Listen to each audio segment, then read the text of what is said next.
জীবনের শেষ দিন পর্যন্ত অবস্থায় আম্মা ঘুমিয়ে ঘুমিয়ে বলছে মারা যাবে, সেই অবস্থার নাতিটাকে দেখে যাবে না যাবে না। তাহলে এটা কাজ করতে পারবে? বলবো করতে পারলে কিন্তু বেঁচে যাবে, না হলে ঘোর বিপদ। আমরা জেনে নিয়েছি আমরা কোনোদিন এই বাসনা ছাড়তে পারবো না। ভগবানকে আজ পর্যন্ত কিছু দিতে পারিনি, কিছু দেবে?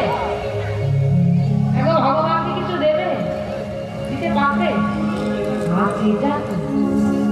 এই যে মাইরা ও মাইরা তোমরা জন্মাষ্টমী পালন করো, এইটা ভগবানকে দাও না কিছু? কি দাও?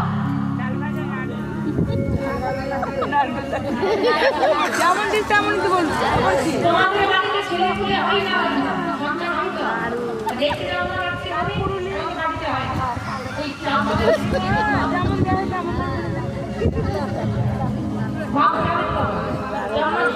ভগবানের ভগবানের